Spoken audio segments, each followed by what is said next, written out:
This is a reading from the Notebooks by Maria Valtorta, Volume 1, Episode 21. Arrival at Zacharias' house, 1st of April, 1944. I am now in a mountainous place. They are not high mountains, neither are they just hills. There are ridges and creeks, as we see in our Apennines in Tuscany and Umbria. The vegetation is thick and beautiful, and there is plenty fresh water that keeps the pastures green and the orchards fruitful. Apple and fig trees are mostly cultivated in the orchards, and grapes near the houses. It must be springtime because the grapes are rather big, about the size of vetch grains, and the apple blossoms have already sprung, and they look like so many little green pellets on top of the fig branches. The first fruits can be seen, still in the embryo stage, but already well formed. The meadows are real, soft, multicolored carpets. Sheep are grazing or resting on them, and they look like white spots on the emerald of the grass. Mary on her donkey is climbing up a rather well-kept road, probably the main road. She's climbing because the village is higher up, and it looks quite tidy. My internal warner says to me, "This place is Hebron. You spoke to me of Montana." I cannot help it. It is indicated to me with this name. I do not know whether Hebron is the whole village or only the village. That is what I hear, and that is what I say. Mary is now entering the village. It is evening. Some women on their doorsteps watch the arrival of the strangers and gossip with one another. Their eyes follow her, and they are not happy until they see her stop in front of one of the prettiest houses in the center of the village, with a kitchen garden in the front and rear, and a well-cultivated orchard around it. The orchard continues into a large meadow that rises and slopes according to the sinuosity of the mountain, and ends in a wood of tall trees, beyond which I do not know what there is. The whole place is surrounded by a hedge of blackberries, or wild roses. I cannot tell exactly which, because if you remember, the flowers and leaves of these two thorny hedges are very much alike, and until their branches bear fruit, it is very easy to confuse them. In front of the house, that is, on the side that skirts the village, the place is enclosed by a small, low, white wall, on top of which there are rows of rose bushes at present, without flowers, but already full of buds. In the center there is an iron gate. It is easily understood that it is the house of a notable of the village, or of a well-to-do family, because everything shows comfort and great order, if not riches and pomp. Mary gets off the donkey and goes to the gate. She looks through the iron bars, but does not see anyone. She endeavors then to make herself heard. A little old woman, who, more curious than the others, has followed her, shows her a strange gadget that is used as a bell. It consists of two pieces of metal balanced on a kind of yoke, at the end of which there is a rope. When the rope is pulled, the two metal pieces strike each other and give the sound of a bell or gong. Mary pulls the rope, but so gently that there is only a faint tinkling which no one hears. Then the little old woman, whose face is all nose and slipper chin, and whose tongue is worth 10 put together, gets hold of the rope and pulls it several times with all her might. She makes enough noise to raise a dead man. "That's how you do it, woman. Otherwise, how can they hear you? You know, Elizabeth is old, and Zacharias also is old. Now he is also dumb, as well as deaf. Also the two servants are old. Don't you know? Have you ever been here before? Don't you know Zacharias? Are you—" Mary's rescued from the deluge of information and questions by a little old man who suddenly appears, panting. He must be a gardener or a farmer, for he is holding a hoe in his hand, and there is a pruning knife tied to his belt. He opens the gate, and Mary enters, thanking the little woman, but leaving her fairly recent questions unanswered. What a disappointment for the curious soul. As soon as she is inside, Mary says, "I am Mary of Joachim and Anne from Nazareth. I am your master's cousin." The man bows down and welcomes her. He then calls out in a loud voice, "Sarah! Sarah!" He opens the gate again to let in the donkey that had been left outside. Mary, in fact, to get rid of the persistent little woman, had slipped inside very quickly, and the gardener just as quickly had closed the gate in the face of the gossip. And while taking the donkey in, he exclaims, "Oh, what a great happiness and what an upheaval to this household! Heaven has granted a child to the barren one. May the Most High be blessed. But 7 months ago, Zacharias came back dumb from Jerusalem. He now makes himself understood by gestures or by writing. Perhaps you already know. My landlady has longed so much for you in this joy and this travail. She always spoke to Sarah about you, and she would say, if I only had little Mary with me, I wish she were still in the temple. I would send Zacharias to fetch her. But now the Lord wanted her married to Joseph of Nazareth. She's the only one who can comfort me in my pain and help me to pray to God, because she is so good. And they all miss her in the temple. On the last feast day, the last time I went to Jerusalem with Zacharias to thank the Lord for the child he has given me, her teachers said to me, the temple seems to be without the cherubim of the glory, since Mary's voice is no longer heard inside these walls. He then shouts again, Sarah! Sarah! My wife is a little deaf, but come, please, I'll show you the way. Instead of Sarah, a very old woman appears at the top of the staircase on one side of the house.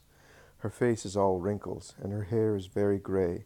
It must have been very black at one time, because her eyelashes and eyebrows are still very dark, and also from the color of her face one can tell that she was swarthy.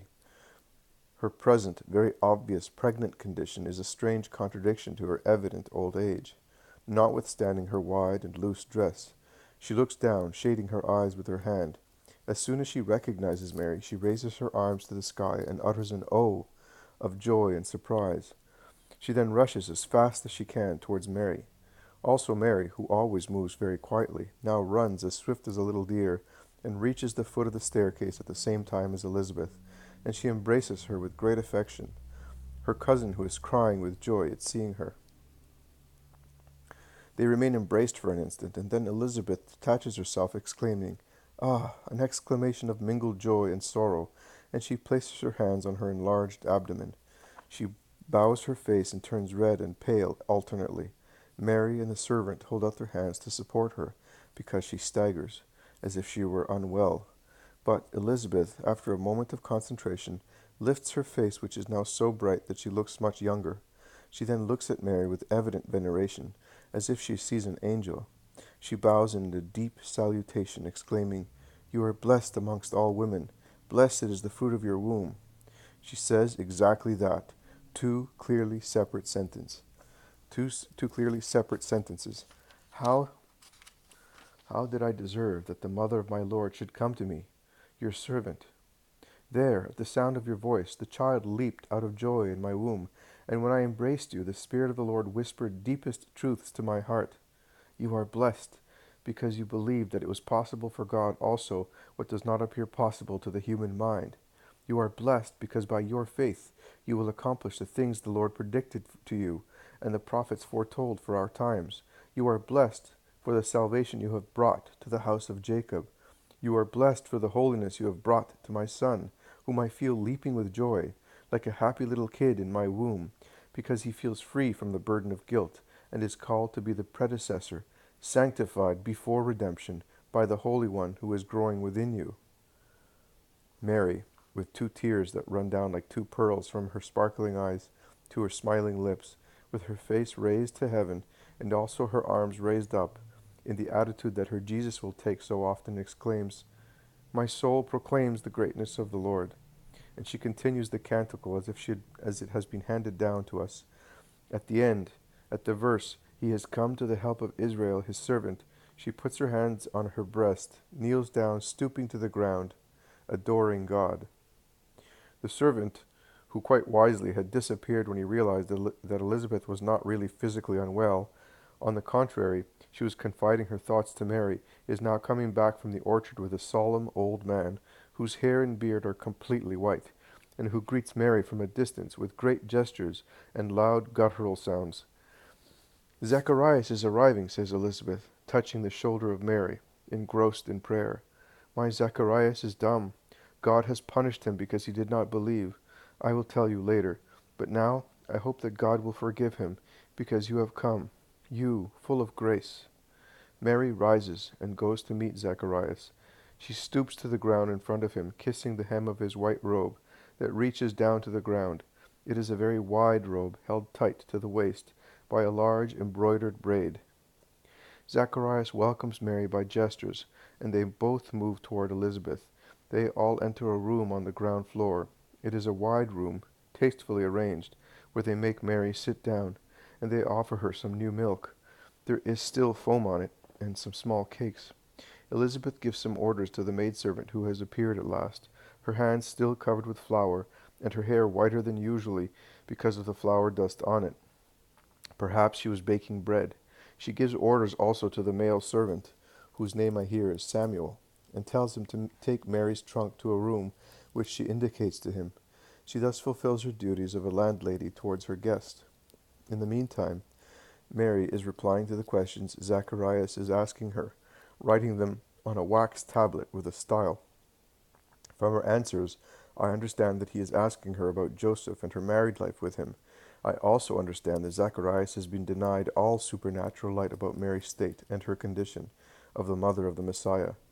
Elizabeth goes near her husband, and laying her hand on his shoulder in a loving attitude, as if she were caressing him chastely, she says to him, "Also Mary is a mother. Rejoice over her happiness." But she does not say anything else. She looks at Mary, and Mary looks at her, but does not encourage her to say more, and Elizabeth keeps silent. A sweet, very sweet vision. It obliterates the horror of the sight of Judas's suicide. Last night, before falling asleep, I saw Mary crying, bent over the unction stone on the dead body of our Redeemer. She was on his right-hand side, with her back to the opening of the sepulchre grotto. The torches lit up her face so that I could see her poor face ravaged by sorrow and washed by tears. She would take Jesus' hand, caress it, warm it against her cheeks, kiss it, stretch its fingers out, kiss them one by one, those poor, motionless fingers. Then she would caress his face, would bend down to kiss his open mouth, his half-open eyes, his wounded forehead. The reddish light of the torches made the wounds of the tortured body appear more real, and rendered the cruelty of his torture and the realism of his death more true and real. And I remained in contemplation until my mind was clear. When I came out of the sopor, I prayed and I lay down to go to sleep. Then the above vision began, but Mother said to me, "Don't move, just look. You will write it tomorrow." In my sleep I dreamt it all over again. When I woke up at 6:30, I saw what I had already seen, both when I was awake and in my sleep, and I wrote while I was seeing. Then you came in, and I asked you if I could add the following. They are various sketches of Mary's stay in Zacharias' house.